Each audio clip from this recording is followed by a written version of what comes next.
जय श्री कृष्ण। मंगल Thombare YouTube चॅनलमध्ये तुमचं स्वागत आहे। हे अगदी घरी बनवलेले तूप आहे। लोणकढे तूप, लोणी कडवून तयार केलेले घरच्या घरी हे तूप आहे। एकदम सोपी पद्धत आहे आणि पारंपरिक पद्धत आहे। तर आणि बघा कसे सुंदर रवाळ झालेले आहे। तर आपण ह्याची संपूर्ण रेसिपी पाहूया। तर ही साय आहे, ती मी रात्री फ्रीजच्या बाहेर काढून त्याला विरजण लावून रात्रभर बाहेर ठेवलेली होती। म्हणजे ह्याचं दह्यामध्ये रूपांतर झालं आणि त्याच्यापासून जे ताक निघणार ना, ते पण आपण उपयोगात आणू शकतो। तर आता हे 1 लिटर दुधाची 15 दिवसाची एवढी मलाई साठवलेली आहे आणि विरजण लावून फ्रीजच्या बाहेर ठेवली होती। तर आता थोड्या थोड्या बॅचमध्ये मिक्सरच्या भांड्यामध्ये घालून थोडंसं थंड पाणी टाकून, फ्रीजमधलं पाणी आहे ते, मिक्सरला फिरवून घेणार। थोडंसं 2 मिनटं फिरवलं की लगेच लोण्याचा गोळा वरती येतो। हे बघा, भरपूर लोणी। आणि ह्या अशा विरजण लावून या पद्धतीने केलेले तूप खूपच चवीला पण चांगले असते ना, आरोग्याला पण चांगले असते। आयुर्वेदिक तूप पण बोलले जाते याला। आणि 1 लिटर दूध छान गरम करायचं आणि झाकण न ठेवताच थंड होऊ द्यायचं आणि तसंच फ्रीजमध्ये ठेवायचं। एकदम छान त्याच्यावरती साय येते, अगदी भाकरीप्रमाणे साय येते। तर अशा प्रकारे हे सगळं लोणी मिक्सरमध्ये घुसळून घेतलं आहे। बघा, एवढा मोठा लोण्याचा गोळा तयार झालेला आहे। आणि हे जे आहे खाली राहिलेलं ते ताक आहे। या ताकाची पण तुम्ही कढी करू शकता किंवा असे जेवणाबरोबर प्यायला पण खूप चांगले। त्याला थोडंसं मठ्ठ्यासारखं कढीपत्ता, कोथिंबीर टाकून तडका द्यायचा वरून। तर अशा प्रकारे ह्याचा ताकाचा उपयोग होतो आणि चवीला पण खूप छान लागते। आणि हे फ्रीजमध्ये ठेवल्यामुळे कडवटपणा पण नाही लागत आहे। मी जेव्हा साय साठवते ना, 4 दिवसाची साय साठली की थोडंसं दही टाकायचं आणि ते चमच्याने छान हलवून घ्यायचं आणि 2-3 तास ते बाहेर ठेवायचं। मग त्याच्यानंतर वरचेवर तुम्ही जेव्हा साय टाकत राहणार ना, ते चमच्याने हलवून घ्यायचं, परत फ्रीजमध्ये ठेवायचं। अशा पद्धतीनं मग त्या सायला आंबटपणा पण येतो। आणि जेव्हा तुम्ही लोणी काढणार त्याच्या आदल्या दिवशी रूम टेम्परेचरला बाहेर ठेवायचं। रात्रभर बाहेर ठेवलं तरी चालतं। मग ते ताक जे आहे ते छान आंबट होतं।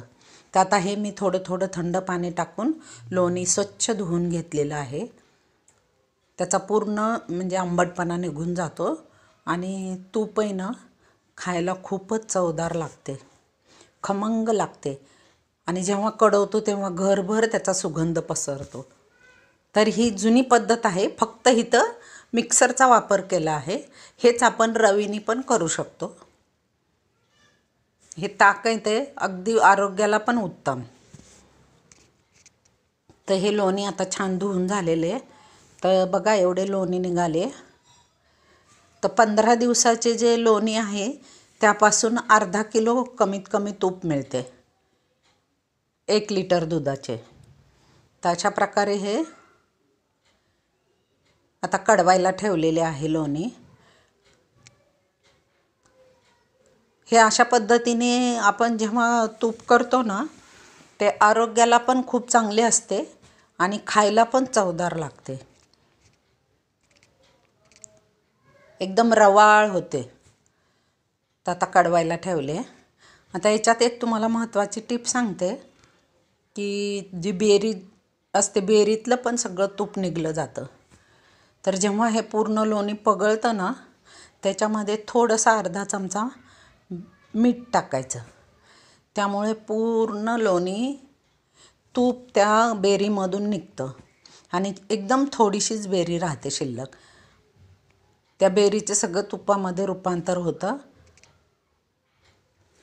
तर थोडंसं मीठ टाकायचं. ही अशी साधी सोपी पद्धत आहे, पारंपरिक पद्धत आहे. फक्त इथे मिक्सरचा वापर केला आहे आणि फ्रीजचा मलई साठवण्यासाठी, कारण बाहेर साठवली तर त्याचा आंबट वास येणार. तर आता कडवायला ठेवली आहे. आता त्याच्यामध्ये ना खायची पानं किंवा तुळशीची पानं पण टाकली तरी चालतात. तर माझ्याकडे खायच्या पानांचा वेल आहे ना, तर मी 2 पानं याच्यामध्ये टाकणार. तर छान आता कडलेला आहे तो. तर माझा हा व्हिडिओ नक्कीच तुम्हाला आवडणार. तर लाईक करायला आणि सबस्क्राईब करायला बिलकुल विसरू नका. अगदी आठवणीने लाईक करा, सबस्क्राईब करा. हे आता छान कडले आहे तो. मस्त सुगंध पसरला आहे घरामध्ये. थंड झाल्यानंतर गाळणी ठेवून भरणीवरती गाळून घ्यायचं. बघा बेरी पण नाही आहे राहिलेली त्याच्यात.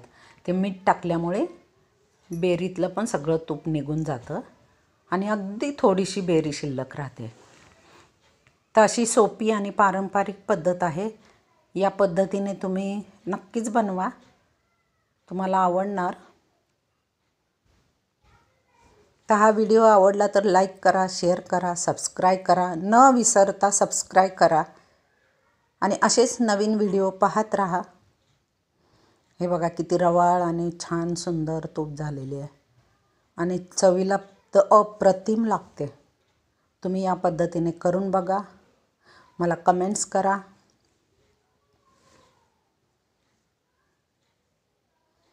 तसेच नवनवीन व्हिडिओ पाहत राहा.